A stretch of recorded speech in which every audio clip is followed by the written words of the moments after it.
Good afternoon, everyone. Isang magandang hapon po sa inyong lahat. We are now in the second week of our series, You Are What You Eat. Eat what you are you eating what you eat? Whatever. Basta ang sinasabi lang natin dito, kung ano ang kinakain mo, magiging ganun ka, di ba? Ano ba kinain mo kaninang umaga? Baboy. Naku, grabe naman, di ba? Alright. Ang ibig sabihin po kasi ng you are what you eat, it means your diet has a direct and significant impact on your physical health. If you're eating junk foods, of course, your health will not be good. Your energy levels and even your overall well-being. So, mahalaga po, bantayan natin kung ano yung kinakain natin. Study says, I have a picture here. Okay, if you're familiar with that. Grabe, ano? Eating one hot dog can take 36 minutes of your life. Bigla kang nagbilang. Ilang beses ka nang kumain ng hotdog? Ilang 36 minutes of your life na ang nawala sa'yo? Grabe, no? Another study says, children eating 12 or more hot dogs per month have 9 times the normal risk of developing leukemia. If you are in the hot dog business, I have nothing against that. God bless you. I'm just saying the study here to make my point, because whatever you eat, it will be your life later on. Ano ba ang kinakain mo? Ano bang mahilig mong kainin? Di ba? Liempo. Yun, di ba? Sisig. Chocolate. Mahilig si David sa chocolate. Naku, di ba? Again, whatever you feed your body has a direct and significant impact on your well-being. You are what you eat. Last Sunday, Pastor J.R. Estrada, by the way, he is now in a vacation. That's why he's not here. Ay, nakakadalawa na ako dyan, ano? Mapapagalitan ako. Nawala lang ako, nakalimutan mo na ako. J.R. Ramirez, okay, he is now in a vacation. That's why he's not here. Preached to us about the authority of the Word of God. That the Word of God can be trusted. God's Word is above every other belief, system, opinion, or idea, and it has the final authority for our lives, beliefs, and practice. Konting kwento lang. I accepted Jesus as my Lord and Savior on August 20, 1999. It was a concert organized by Victory. But right after the concert, there was a pastor who preached the gospel and invited us to receive Jesus as our Lord and Savior. That was the beginning of my spiritual journey with God. During our one-to-one discipleship with my leader, he told me to read my Bible. And I told him, alam mo, leader, binasa ko noon yung Bible. Tagalog pa. Wala akong naintindihan. And this is what his response. This time, read English translation. Sabi ko, in my mind, nakikinig ka ba? Tagalog nga binasa ko eh. Hindi ko naintindihan. Right now, Tagalog. During that time, we were using NIV. Ang tawag nila doon, necessary in Victory. Right now, we're using what? ESV, essential sa Victory. Okay. Ano lang? Trivia lang. Okay. So sabi ko in my mind, Tagalog na, hindi ko naintindihan. By the way, I started to read the Bible anyway. And because growing up, I stutter. Lumaki po akong nauutal. Ganun po ako, lumaki. Hanggang ngayon naman. Nag-improve na to, ha? Nag-improve na to. Okay? what I did was, every time I read the Bible, I read it slowly and out loud. Until now, yun na po naging practice ko. Kahit magbasa ako ng ibang books, naririnig ko yung sarili kong nagbabasa. Kasi yun na po yung nakasanayan kong magbasa. I read it slowly and out loud. Little did I know, I began to understand the Bible and started to be in love with God. When I told my father that I am now reading the Bible, excited ako kasi sabi ko, Tay, grabe, nagbabasa na ako ng Bible. And this is his response. Hinay-hinay lang anak. I don't know kung alam niyo hinay-hinay. Bisaya, di ba? Dahan-dahan lang anak.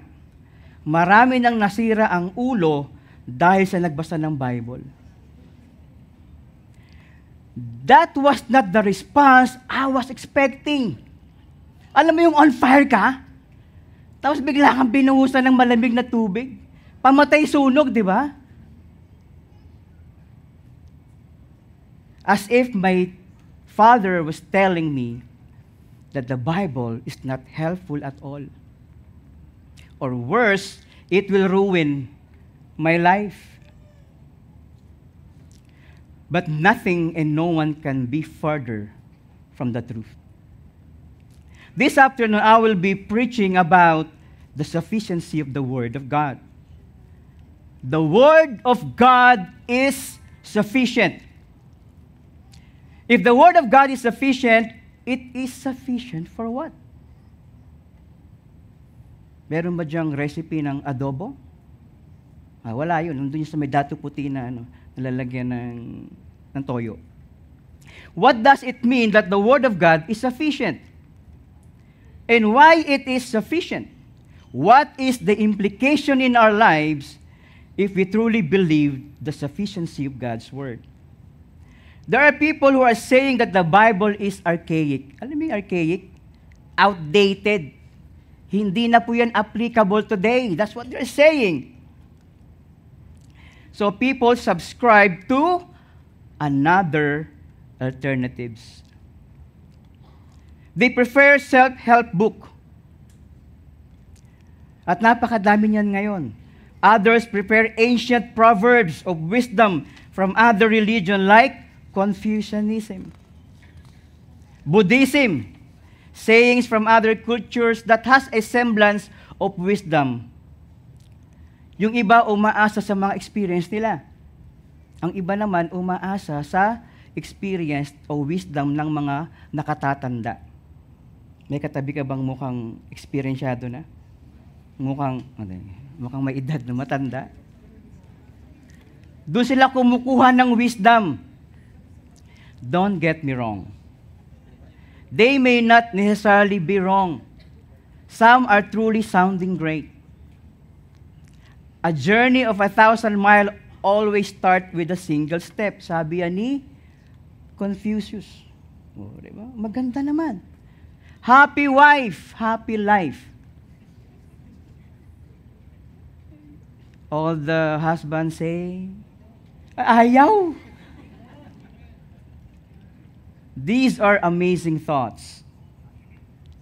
But these thoughts, these truths are not always true or applicable on all seasons of all time.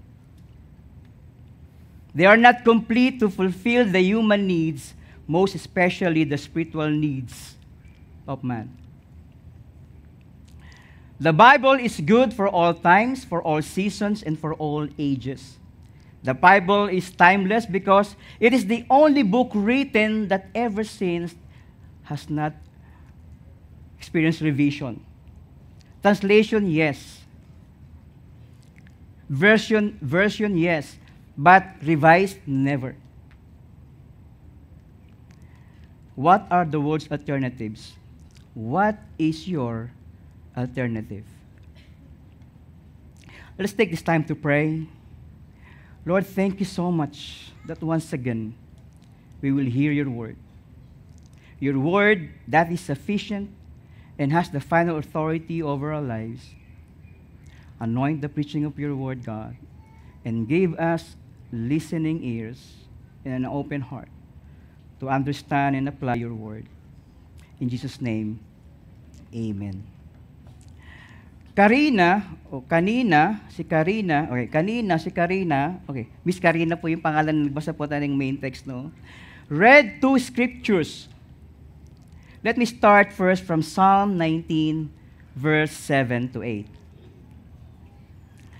Just a short background of this verse, the whole chapter of Psalm 19. Psalm 19 is written by King David.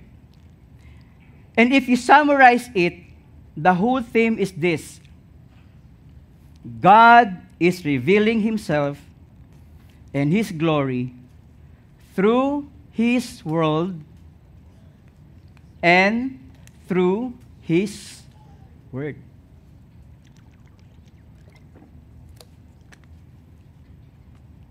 Let's read from verse 1 to 4 of Psalm 19. It's there. Basahin natin. The heavens declare the glory of God. Proclaim the work of his hands. Day after day, they pour forth speech. Night after night, they reveal knowledge. They have no speech. They use no words. No sound is heard from them. Yet, their voice goes out into all the earth. Their words to the ends of the world. How many times binanggit yung the creation speaks so loud? God is revealing himself through his creation. Ang ibig sabihin niyan, yung kahit wala pang sinasabi si Lord, kapag pinagmasdan mo maigi yung kanyang creation, you will realize, you will be convinced that there is a designer behind it. There is a creator behind it. Romans said, they have no excuse. Eto, wala pang sinasabi. People will come to the conclusion that there is God who created this beautiful scenery that we're seeing and enjoying today.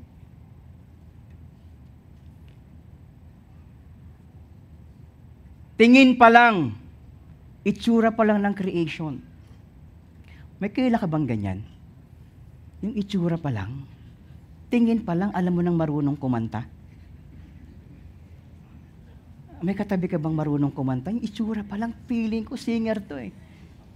By the way, if you know how to sing and you know how to play instruments, we are inviting you to, to audition. Lalo na po next year, we have this plan to insert young generation to our worship team. Kung may anak ka na marunong kumanta, marunong mag-gitara, sabihin nyo na po sa amin. Kasi isasalang na po natin sila next year. By the way, this is December. Makikita na po natin sila. And I'm so excited with my son. My son knows how to play piano. So I'm excited with that. Itsura pa lang, marunong na. O kaya may katabi kang itsura pa lang, marunong sumayaw. Yung pwede ipasample dito, okay? Sample. Okay, turo natin. Sample, okay? Sino ito marunong sumayaw? Sa staff, si Poleng, magaling sumayaw yan, okay? Sayang, wala dito, no? Wala ako noon, alright? Itsura pa lang. Alam niyo ba yung game show na I Can See Your Voice? Di ba? Sino ito nanonood niyan? Diyos ko, 5 taon na lang nanonood kay Luis Manzano. Ang goal niyan ay hulaan kung sino yung totoong singer by their looks, yung forma ng mga nagkukunwaring singer sila. Pero pag kumanta, ang gadyaro ng boses, di ba? I love you, bro. God revealed himself through his word. And now, in Psalm 19:7-8, God revealing himself through his word. Nagsalita na po ang Panginoon. Basahin ulit natin yung main text natin. The law of the Lord is perfect, reviving the soul. The testimony of the Lord is sure, making wise the simple. The precepts of the Lord are right, rejoicing the heart. The commandment of the Lord is pure, enlightening the eyes. Let me show this table para mas mabilis ating tingnan. Yung law, testimony, precepts, and commandment are all synonymous with the Word of God. At ilang beses ang in-emphasize na of the Lord. Kasi marami rin talagang nagkukunwaring parang galing kay Lord, pero it should be from God. And the description of the Word of God is here. It's perfect, sure, right, pure. Sa perfect pa lang, kumpleto na eh. Pero, okay, wait, there's more. The Word of God is sure. The Word of God is right. The Word of God is pure. At ano yung benefits ng Word ni Lord? Reviving the soul. Making wise the simple. Rejoicing the heart. Enlightening the eyes. Isa-isahin po natin yan as we go through this preaching. For us to be convinced that the Word of the Lord is sufficient. First, the Word of the Lord is sufficient to know God personally. The Word of the Lord is sufficient to know God personally. Verse 7, the law of the Lord is perfect, reviving the soul. Law, pag tinagalog mo ano? Batas, di ba? Sa classroom may batas, di ba? Bawal lumabas. Okay. Batas in Hebrew, Torah. Are you familiar? Meaning instruction. This is pertaining to the first 5 books of the Bible. Ano-ano 'yon? Genesis, Exodus, Leviticus, Numbers, and Deuteronomy. Or they call it the Pentateuch. 5, Penta. The Word of God written by who? Moses. The Word of the Lord is perfect, complete, whole, blameless. And what it can do? Revive, restore, or renew our soul. Soul is so interesting. In Hebrew is nefesh. In Hebrew. Okay, hindi pa ako magaling sa Hebrew. Nefesh. Ang soul, kapag wala pa si God, ang tawag doon, manifest. Wala pa si Lord eh. Hindi pa revive eh. Okay? Magiging makapal lang yan. Kapag meron ka ng Jesus sa buhay, doon lang siya na-revive. Nung wala pa si Jesus sa buhay natin, wala tayong kamalay-malay about God. You don't care, we don't care. Knowing God personally happened when we accepted Jesus as our Lord and Savior. Because before we believe in Jesus, we don't know Him. Our soul was dead because of sin. Tama ba? We were like a living dead. Familiar? Zombie. Para tayong zombie. Nabubuhay ka pero yung soul mo patay. We had no power to resist temptation and to say no to sin. And that soul, unfortunately, will go to eternal damnation in hell. Yun po ang itsura ng patay na soul. Wala pong kamalayan about God. And what is the Word of God saying? Whoever believes in Jesus will not perish, but have eternal life. John 3:16. Right? The Word of the Lord is sufficient to know God personally and to have a relationship with Him. The Word of the Lord brought us eternal life in Jesus Christ. Knowing God happens when we have relationship with Him. We can find that in His Word from the Bible. If you're here, and you know for yourself that you don't know God at all, and you don't have relationship with God, God is inviting you this afternoon. This message is for you. God is inviting you to know Him and to have a relationship with Him. Second, the word of the Lord is sufficient for us to live a godly life. Psalm 19:7. Sabi niya, di ba, the testimony of the Lord is sure, making wise the simple. Testimony, patotoo, witness. Biblically, for the testimony to be proven true, it must be established by 2 to 3 witnesses. At alam niyo ba yung pinakasikat na testimony ngayon? Kay Saldico. Kumanta na po. Sinabayan si Aljur sa pagkanta.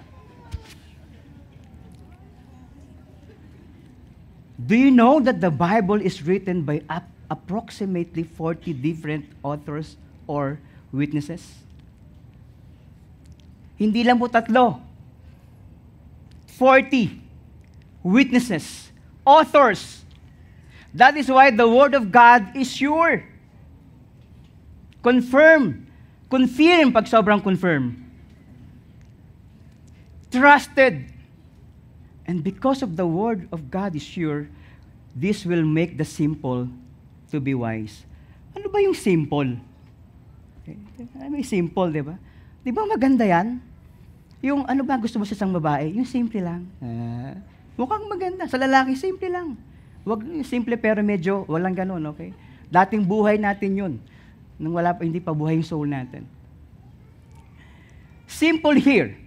Ang ibig sabihin niyan ay naive, gullible, seducible, temptable, kung merong word na temptable. Wala kasi naka-read dito yan sa akin. Wrong grammar yan. This refers to a person who is easily be tempted. Ano tawag natin doon? Marupok. Diba? Yung konting kindat lang ng crush niya, ay, tayo na. Gullible. Ito yung ina-address niya. Easy to be swayed by any teaching and ideas. The Word of God said, it can make them wise. Proverbs 19:20 says, listen to advice and accept correction, and in the end, you will be wise. Yung kaninang binasa ni Miss Karina, 2 Timothy 3:16-17. All Scripture is breathed out by God and profitable for teaching, for reproof, for correction, and for training in righteousness, that the man of God may be complete, equipped for every good work. The Word of God is profitable only, not for all. The Word of God is only profitable for the wise people. You know why? Because wise people learn how to receive teaching, reproof. Pag tinignan mo yan, may pagkaano yan crescendo, ascending. Kapag tinuturuan ka, medyo kahit wala pang relationship yan.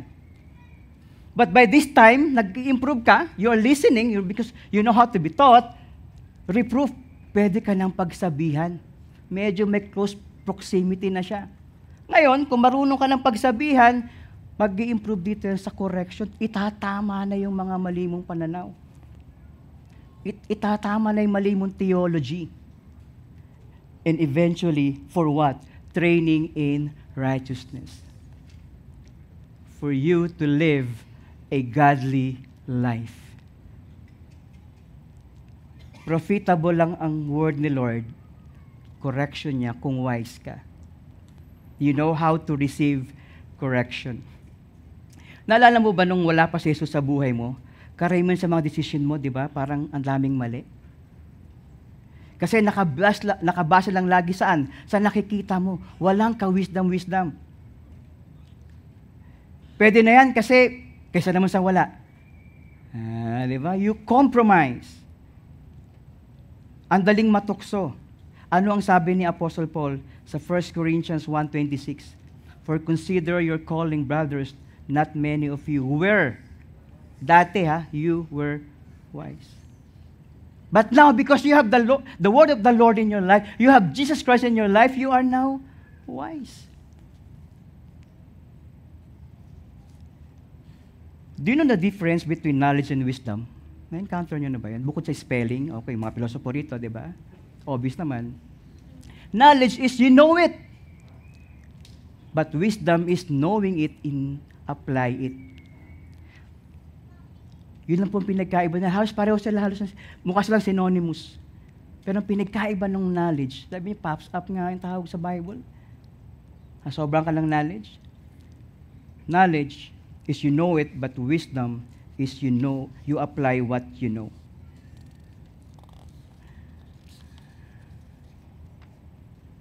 Pag tinanong mo yung mga addict, okay, wag kang maniko, okay? Wala rito ron. Pag tinanong mo yung mga addict, nandun sila. Okay. Kung alam nilang masama ang gumamit ng masamang droga, what do you think their answer is? Alam nila yun. Kaya nga sila nagkatago sa mga sessions nila. Bakit ko alam? Grabe naman kayo makajudge. Hindi ba pwedeng nakwento lang din sa akin? Pero alam niyo ba? Hindi napigilan ng kaalaman nila na gumamit ng masamang droga. Bola muna bago droga. Parang meron sa Cavite na gano'n eh. Labo nun. James 1:22 says, "But be doers of the word, and not hearers only, deceiving yourselves." The word of the Lord is sufficient for us to live a godly life by being wise. Alam ko nasa PowerPoint siya. Let us pray, Lord. We pray, God, na hindi lang kami makarinig at i-apply namin sa buhay namin yung mga naririnig namin, Lord. We want to become wise in this life. Last, the word of the Lord is sufficient to know God's will. The word of the Lord is sufficient to know God's will. Let's continue sa Psalm 19, verse 8. The precepts of the Lord are right, rejoicing the heart. Let's dissect that first. Precepts, sa Tagalog, mga tuntunin. Mandate. Saan ba nakikita yung mga tuntunin na dapat natin gawin sa buhay? Nasa Biblia po. Our Bible is like a manual of life. Naisip niyo ba kung walang tuntunin na binigay si Lord? Naisip niyo ba kung walang alituntunin sa batas trapiko? Diba? Red light, green light. Ngayon pa lang may traffic sign, may traffic light. Ang dami ng aksidente, lalo na pag tinanggal mo yung mga alituntunin na ganun, malamang kagulo yung mundo. God gave us precepts, mga tuntunin na nasa Biblia. And because the Word of God tells us the right thing to do, it will make our heart rejoice. Glad, joyful. Sino sa inyo paminsan nalulungkot kayo? May katabi ka bang mukhang malungkot? Paminsan lang, paminsan. Yung kahit maganda naman ang nangyayari sa buhay mo, pag bigla ka natamaan ng lungkot, saan galing yun, di ba? O kaya naman, talagang may nangyaring nakakalungkot. Namatayan ka ng mahal sa buhay. Last Thursday, I did the memorial service. Nakakalungkot talaga. The family was crying. O kaya namatayan ng puso. Ano may namatayan ng puso? Nabasted. I have a friend sabi sa akin, "Bro, pwede ba samahan mo ako sa sementeryo?" Sabi ko, "Bakit naman?" "Papalibing ko lang yung puso ko." Busted eh. Namatayan ng puso. May malubhang karamdaman. Utang na di matapos-tapos. School projects na hindi maubos-ubos. Ano to, Andy Project? Nakakalungkot naman talaga. Today, mental depression is rampant. There are people that are diagnosed with clinical depression that could lead them to do the wrong decisions in life. Alam niyo yun, may sikat na ayoko nang banggitin, baka maano tayo. Nakakalungkot naman talaga. We have all the reasons to be sad, but what is the Word of God saying? James 1:2 says, "Count it all joy, my brothers, when you meet trials of various kinds, for you know that the testing of your faith produces steadfastness." Nung binabasa ko to, count it joy. When you meet not just one trial, but various. Di ba? Sabi ko, sadista ka ba? Gusto mo talaga nasasaktan? No. Our heart can rejoice even in the midst of pains and trials. Paul wrote in Philippians 4:4, "Rejoice in the Lord always." Again, I will say it, rejoice. And mind you, he was in prison when he wrote that. Paano pa yun? Pwede pala yun. Alam niyo yung pinagkaiba ng happiness sa ng joy? Bukod sa spelling ulit, ha? Diba? Alam natin ito. Happiness depends on what's happening. But joy comes from within. Hindi siya nakasalalay kung ano ang nangyayari sa buhay mo. You have that joy in you. Our heart can rejoice because with God, our life in eternity is sure, and our lives here on earth is secure. Secure ka kay Lord. Ano man ang mangyayari sa buhay mo, pag nakay God ka, sure yan. Secure ka. Continuing in verse 8, the commandment of the Lord is pure, enlightening the eyes. Commandment. Utos. Prescribe or prescription. Pag binigyan ka ng prescription ng doktor sa sakit mo, ano ang gagawin mo dapat? Iinumin. Wag, bilhin mo muna. Okay? Bilhin mo muna, tsaka mo inumin. Medyo minsan nagtataka lang ako, inumin ka, paano pag capsule? Di ba? Lunukin. Di ba? Technical lang. You have to obey it. You have to do it. Kasi kapag nalaman mo, may sakit ako, okay, thank God. Pero wala ka, binigyan ka na nga ng prescription how to heal from that sickness. Pero ikaw, di ba kami, I don't know, sa mga staff dito, yung APE, meron po kaming annual physical examination. Guilty as charged for 15 years. Yung uric acid ko mataas, hindi ko pinapansin. Until such time, kailangan ko ng clearance, medical certificate. Sabi nung doktor, hindi kita bibigyan ng clearance. Ayusin mo muna yung uric mo.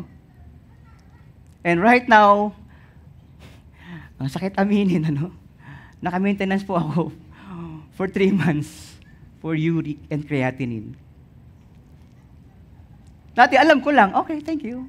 Thank you, APE. But now I'm doing it. And I experience. I'm relieved. Nakakapaglaro na po ako ng basketball weekly. Sample. Walang sample at ano. Dati kapag naglaro ako ng basketball, 2 linggo akong di makalakad. Ang sakit sa paa. Thank God, nalaman ko at sinunod ko yung prescription ng doktor. Binili ko yung gamot. Mahal lang. Ang mahal ng gamot, 47 isa.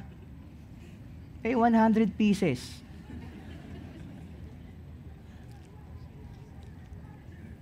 The commandment. Obey the word of God and it will heal us from wounds inflicted by this fallen world. It says that the word of God is pure, clean, innocent, walang bahid na karumihan. And because it is pure, it will enlighten, shine, or give light to our eyes. Naniniwala ka ba na the eyes are the windows to the soul?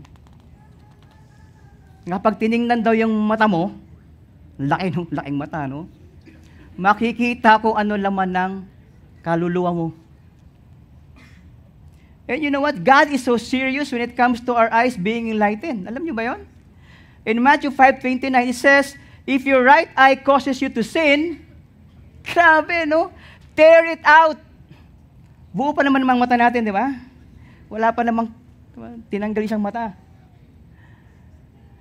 For it is better that you lose one of your members than that your whole body be thrown into hell. Ganun po kaseryoso na ang gusto ng Panginoon na mailahitin yung mga mata natin. Makita natin ng tama yung mga bagay-bagay sa buhay.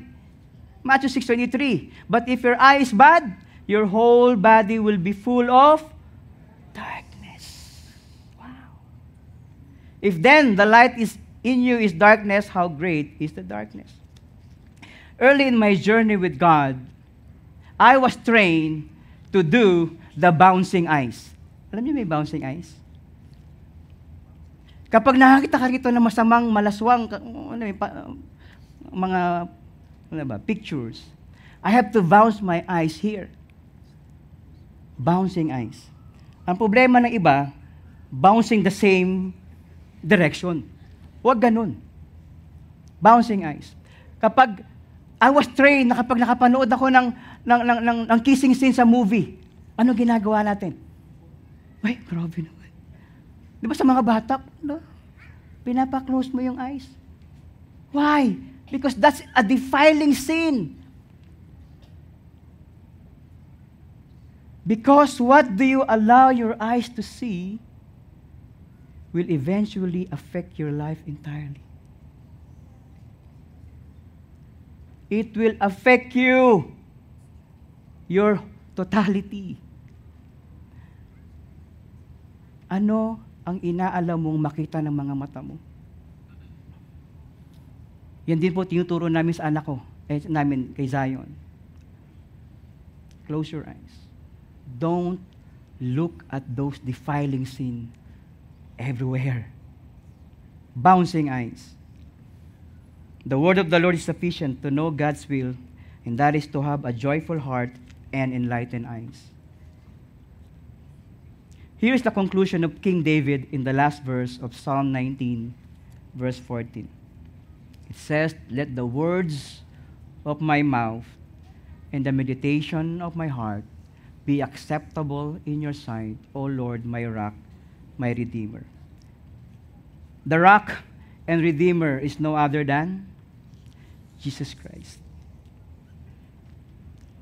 The rock of our salvation and the redeemer of our soul. That is why I am so convinced that the Word of God is sufficient, because in John 1:14 it says, "The Word became flesh and dwelt among us." The Word of God is sufficient because it is the Lord Jesus Christ Himself. Jesus is perfect in every way. Jesus is the only one who can transform our life from the inside out.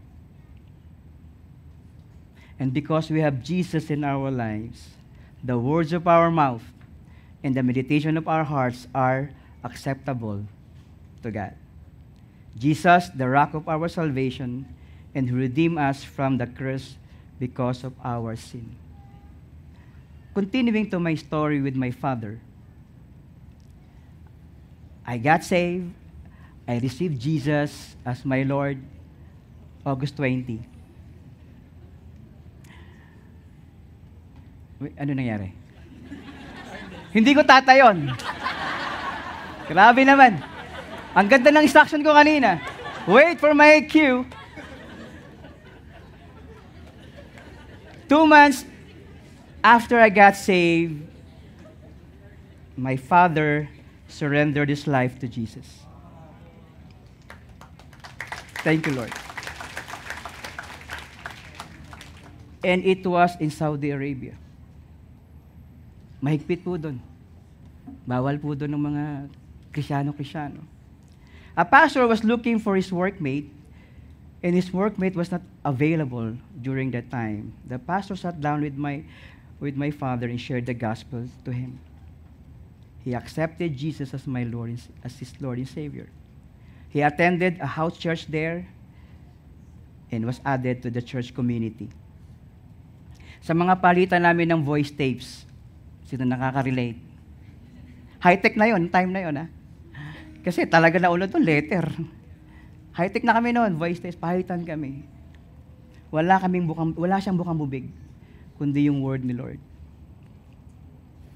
The very same person who told me, pwede kang mabaliw sa Bible, is now so in love with the word and so in love with God.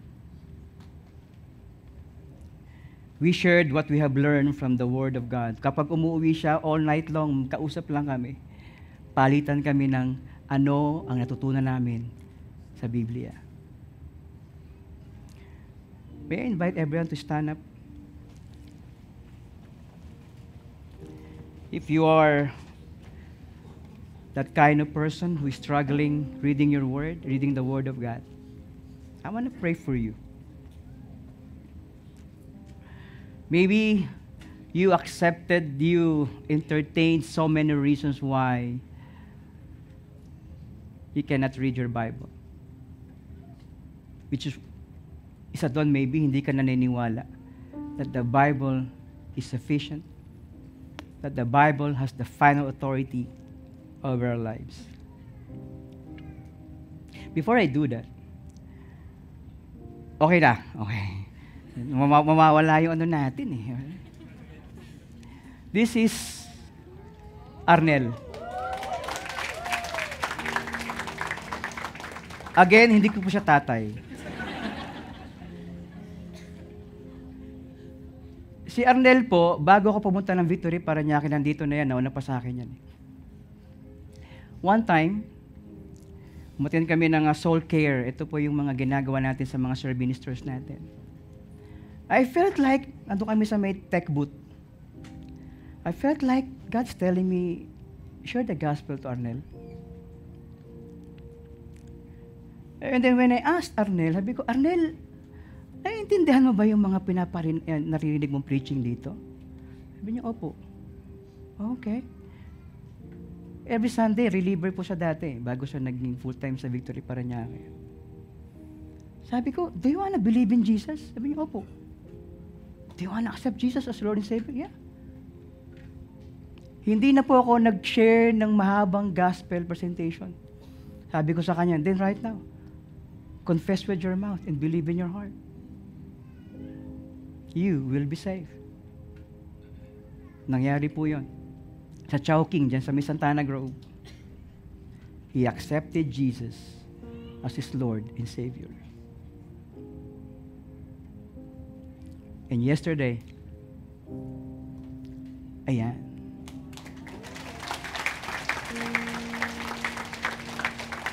He got baptized.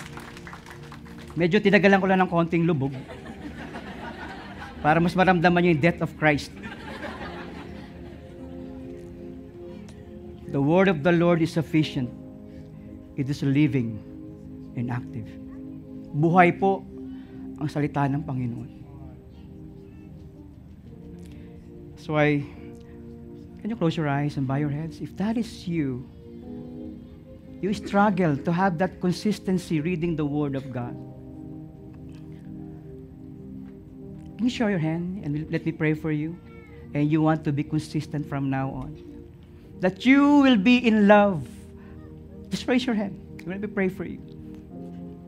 Lord, ayoko ni isang araw hindi ko mabasa yung Word mo. Because your Word is living and active. Doing something in my heart. Doing something in my life. God, thank you for these hands that are raising. Lord, believing that from now on, they will going to read your word. They will be excited the following day to read your word. Because Lord, every time they read your word, you will gonna meet them there. You will speak to them, God. Lord, there are many questions in life. Lord, you slowly answering those questions the moment they open the Bible. Read it, Lord God, from their hearts. Holy Spirit, guide all of us that every time we open the Bible, every time we read the Bible, Lord God, let us understand it, Lord. And God, as we do this, Lord, we will be in love with the Word, and we will be in love with you. God, salamat sa mga taong ito na from now on, sila yung mga taong magiging addict sa pagbabasa ng Biblia. Gawin mo sila Panginoon na talagang, eto na yun, God. Make the Bible real in their lives. In Jesus' name we pray.